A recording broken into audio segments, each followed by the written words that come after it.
Hi guys, welcome to my channel healing process. मेरा नाम है सुमन। अपने इस चैनल पर मैं खुद को हील करने की प्रोसेस से रिलेटेड कंटेंट शेयर करती हूँ। गाइस, आज का टॉपिक है ऐसा टॉपिक है जिसके बारे में हम खुद भी अवेयर नहीं होते, हमें नहीं पता होता कि हम ऐसा खुद के साथ कर रहे हैं। ये टॉपिक है self criticism and negative self talk पर।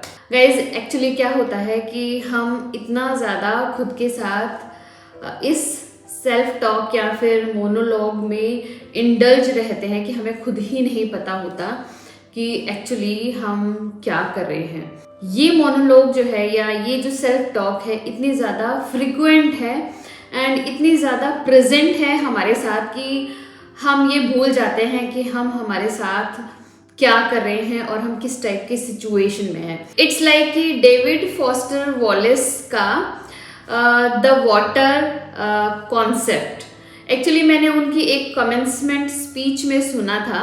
एक छोटी सी स्टोरी उन्होंने शेयर की थी कि एक बहुत बड़ा समुद्र है, उसमें ना दो छोटी छोटी मछलियाँ ना एक साथ जा रही हैं और जब वो बहुत हंसी खुशी जा रही थी तो सामने से एक बहुत बड़ी फिश आई और उन्होंने बोला कि और बच्चों, कैसा है आज का दिन और आज का पानी कैसा है। तो उन मछलियों ने सोचा, पानी? कौन सा पानी?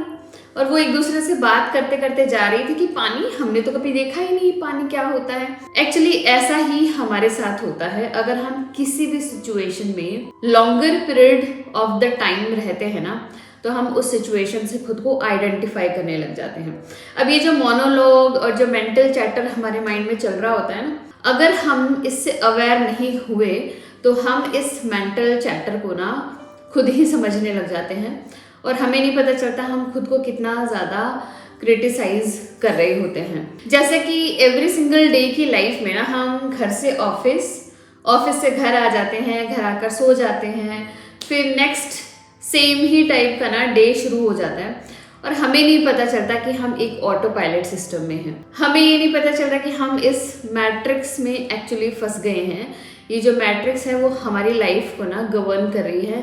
हम कुछ भी ऐसा नहीं कर रहे हैं जो हम दिल से चाहते हैं या जो हम कुछ अलग करना चाहते हैं, क्योंकि हम इस सिस्टम के अंदर हैं।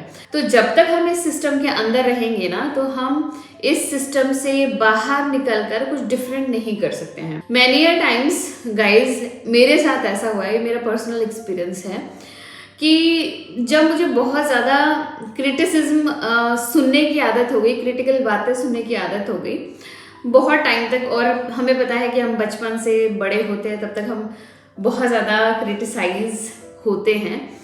तो एक टाइम आया कि जब भी घर में कोई बहुत तेज बोलता था ना, तो आई यूज्ड टू थिंक कि अरे यार, मैंने फिर से क्या कर दिया, मैंने अब क्या गलती कर दी, या फिर मैं तो बहुत ही स्टूपिड हूँ, शायद मैंने किसी चीज़ का ध्यान नहीं दिया तभी वो चिल्ला रहे हैं या चिल्ला रही है। तो एक्चुअली एक दिन ना जब मैंने किसी की आवाज़ सुनी, बहुत तेज़ आवाज़ सुनी, तो मुझे ऐसा लगा कि मैंने कोई गलती कर दी एंड मैंने ज़ोर से बोला, अरे यार, फिर से मैंने अब क्या बखेड़ा कर दिया। एंड ये बात मेरे हस्बैंड ने नोटिस कर ली एंड मेरे हस्बैंड ने मुझे अपने पास खड़े रखकर बोला कि हनी, तुमने कुछ भी ऐसा नहीं किया, तुमने कोई भी गड़बड़ नहीं की एंड सब कुछ एकदम सही है। दैट मोमेंट आई रियलाइज्ड कि मैंने खुद को इतना ज़्यादा क्रिटिसाइज करना शुरू कर दिया है, खुद को इतना ज़्यादा जज करना शुरू कर दिया है कि एक्सटर्नल कुछ भी गड़बड़ होने से ना मैं खुद को जज करने लग जाती थी।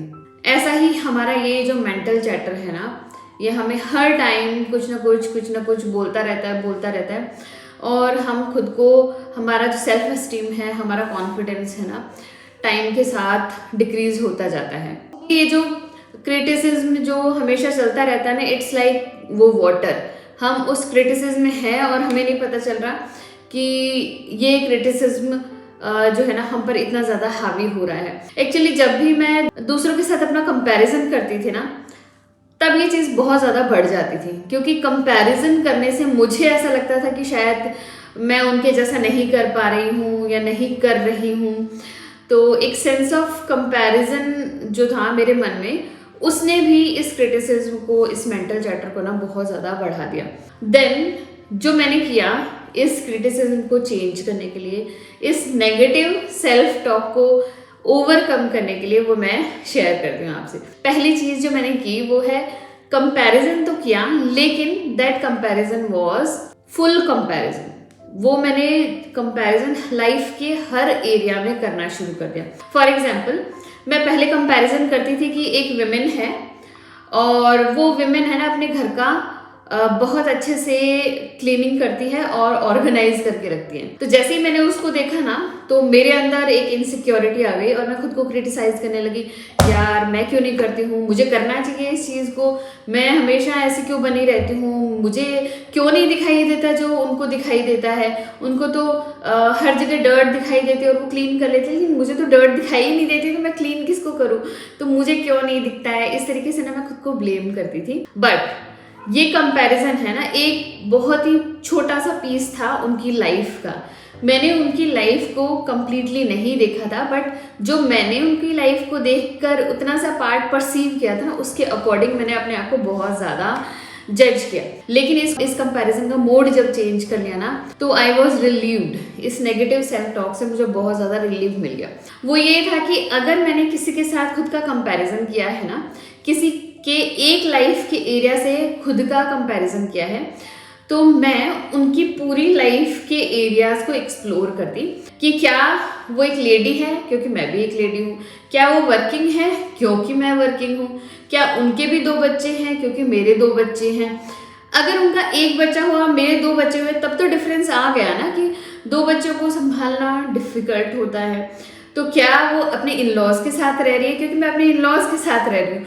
We are the family of 6, तो 6 मेंबर का हर चीज़ करना थोड़ा सा मुश्किल हो जाता है। लेकिन जब मैंने देखा कि वो सिर्फ 2 या 4 ही मेंबर थे, वो 6 नहीं थे, तो ये भी कंपैरिजन एक कंप्लीट कंपैरिजन नहीं था। फिर मैंने कंपैरिजन किया कि चलो ठीक है, जॉब है, बच्चे सेम है, फैमिली सेम है, क्या वो एक यूट्यूबर है, क्या वो एक कोचिंग बिजनेस में है, क्या उसके खुद के कोर्सेज हैं या फिर और अदर प्रोजेक्ट्स पर वो वर्क कर रही है, क्योंकि ये सारी चीज़ें तो मैं कर रही हूँ। जब ये सारी चीज़ें मैं कर रही हूँ अकेली इंसान, तो इट्स ऑब्वियस ना कि मैं हर चीज़ को 100% नहीं कर पाऊंगी, मैं हर चीज़ को परफेक्टली नहीं कर पाऊंगी। तो इससे आपको समझ आया होगा, अगर आप कंपैरिजन कर रहे हैं देन खुद को क्रिटिसाइज कर रहे हैं, तो ये जो कंपैरिजन है ना, वो कंप्लीट कंपैरिजन होना चाहिए, एल्स वो आपके इक्विवेलेंट है ही नहीं। जब वो आपके इक्विवेलेंट नहीं है तो आपका कोई कंपैरिजन नहीं है।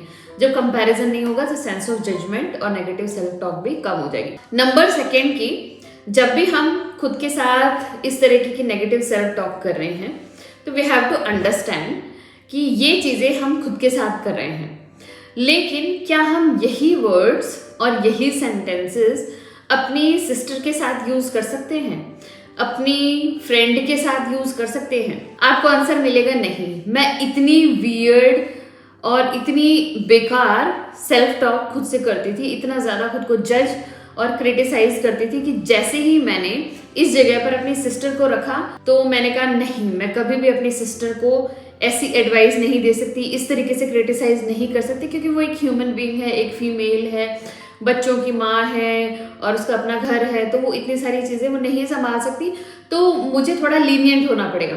Eight that time I got to know कि हम दूसरों के लिए ना बहुत ज़्यादा सिंपैथी दिखाते हैं, दूसरों के लिए हम बहुत ज़्यादा लीनियंट हो जाते हैं, लेकिन खुद के साथ इतना ज़्यादा हम हार्श ट्रीटमेंट करते हैं, हमारा सेंस ऑफ कॉन्फिडेंस और सेंस ऑफ सेल्फ एस्टीम कहीं ना कहीं गायब हो जाता है। तो 2 चीज़ें हमें याद रखनी है अगर हम इस मेंटल चैटर को बंद करना चाहते हैं। पहली चीज़ कि अगर कंपैरिजन हो, फुल ऑन कंपैरिजन होना चाहिए। नेक्स्ट, खुद से पूछें क्या यही सेल्फ टॉक, क्या यही सेंटेंसेस मैं अपनी सिस्टर के साथ, फ्रेंड के साथ या अपने लव्ड वन के साथ यूज कर सकती हूँ?